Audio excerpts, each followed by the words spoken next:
The world can't believe Sheikh Hamdan's wife's price tag. The world had seen royal weddings before, diamonds, palaces, and glittering gowns, but none had ever carried the kind of mystery that surrounded her. No one even knew her real name at first. All they knew was that she had suddenly become the woman every headline whispered about. Sheikh Hamdan's wife. Rumors began swirling the moment the news broke. Who was she? Where did she come from? And what was her price tag? Some said she was from an ancient royal family, hidden away from the public eye for generations. Others believed she was an ordinary girl, chosen not for her wealth, but for something far rarer, her heart. Yet, one question kept echoing across Dubai's golden skyline and beyond. How much did the wedding of Sheikh Hamdan truly cost?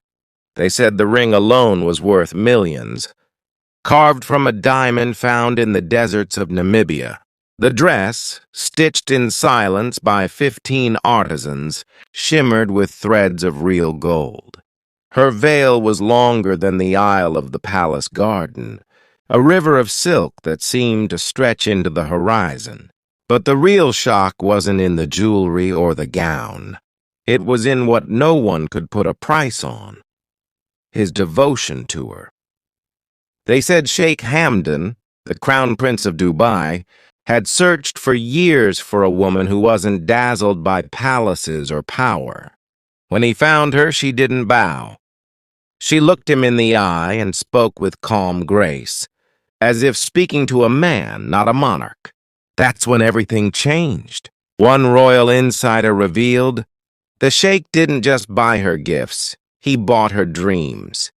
Every poem, every word he wrote afterward was about her. For weeks, the world's media tried to uncover her price tag. But what they discovered left them speechless. In a private letter leaked from the palace archives, Sheikh Hamdan had written, "Her worth cannot be measured in gold or land. Her value is in her silence, in the peace I find when she is near. She costs nothing, yet she is worth everything." Still, curiosity refused to die. Paparazzi camped outside the royal stables, chasing glimpses of her as she rode the same horses as the sheikh. They captured photos, not of jewels or glamour, but of her barefoot, feeding horses, smiling like a child. The internet went wild. Was this the wife of one of the richest princes on earth? She wore no diamonds, no crown, only a white scarf wrapped loosely around her hair. Soon the phrase, Sheikh Hamdan's wife's price tag, became viral, not for its literal meaning, but for the irony it carried, because the world finally realized her value was her simplicity. Those close to the palace said the sheikh had once refused a $10 million portrait painting of them together, saying, "No artist can paint what I see in her eyes." And perhaps that's why no one can calculate her price, because it was never about wealth, but about worth.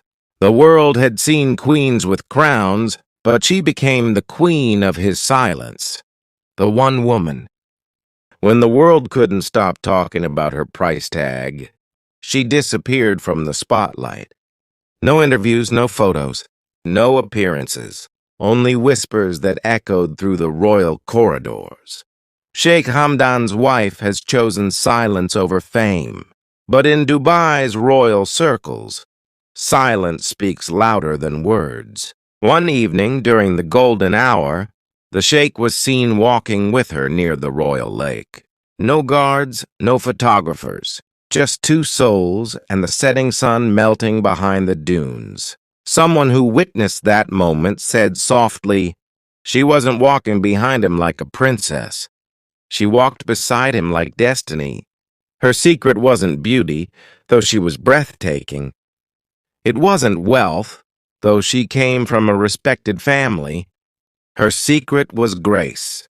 The kind of grace that money couldn't buy and titles couldn't define. People said she could walk into a room full of royals and make the air gentler. Her words were few, but her silence carried wisdom. Even the Sheikh's closest advisors noticed a change in him. His tone softer, his presence calmer, his eyes more alive. One aide confessed, before her, His Highness was always racing through the city, through his duties, through time itself. After her, he learned to pause. The world thought she brought gold, but she brought peace.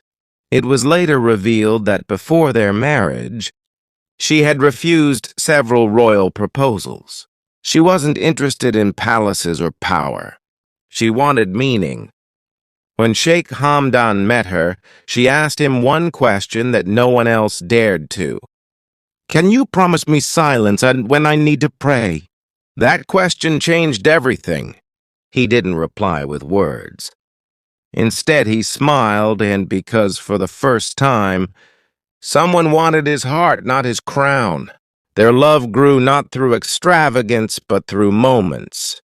The smell of horses in the stables, quiet dinners under the stars, poetry written in notebooks, not in public posts. And yet the world wouldn't rest. Journalists searched for hidden stories in a luxury mansion, a secret island, an extravagant gift. But they found none, until one reporter discovered something unexpected. Every expensive gift she received from the Sheikh, she gave away anonymously to orphanages, women's shelters, and families in need. The emerald necklace worth millions, gone. The gold carriage gifted at their wedding, donated for children's education. When the Sheikh learned of it, he said nothing. He only wrote another poem, one the palace never released, but which insiders secretly quoted. She gives away what I give her, but she gives me back what the world can't. Humility? Soon the people began to see her differently. Not as a princess with diamonds, but as a woman who wore kindness like a crown. And though the public still wondered about her price tag, the truth became clear.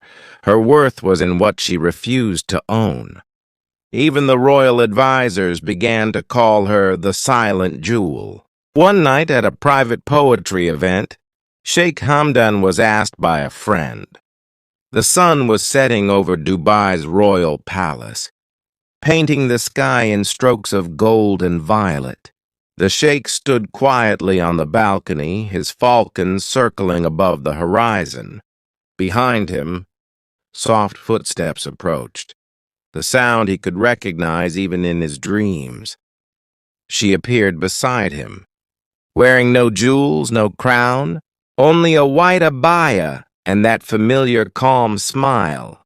For a moment, the world around them paused. The palace, the city, the endless hum of power.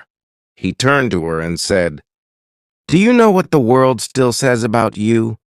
She looked out toward the fading light and replied softly, "That I have a price tag." He smiled sadly. "They don't understand. You never wanted anything from me."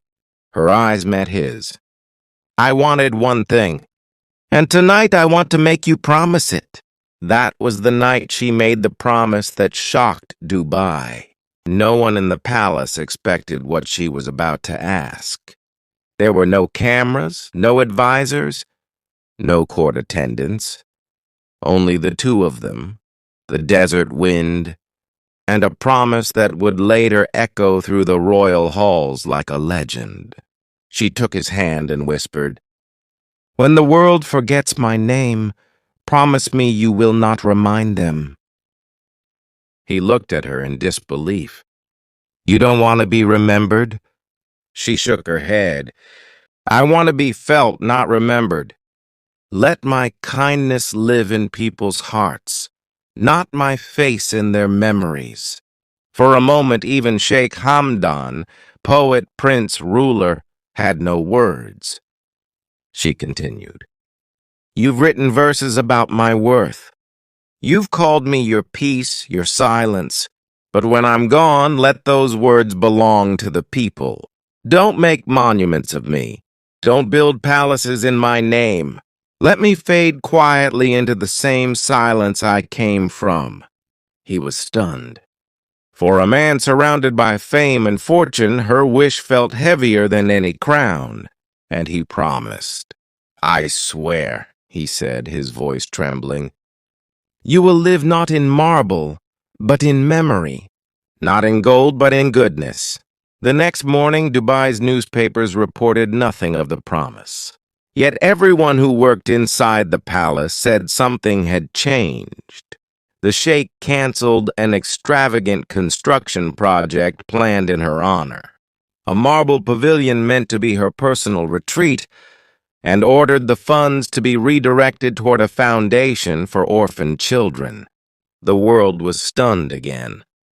The headlines read, "Sheikh Hamdan's wife rejects royal luxuries, chooses charity instead." But what the world didn't know was that it wasn't his idea. It was her final request before dawn. From that day, every poem he wrote carried the same quiet tone. Softer, deeper, more human. Even his advisors noticed that he began spending less time in meetings, more time among the people. He walked the old streets, visited schools, and listened to the dreams of children. When asked why, he simply said, "She wanted me to remember what love looks like when it has no audience." Months later, on their anniversary, he wrote a final line in his journal. Her price tag was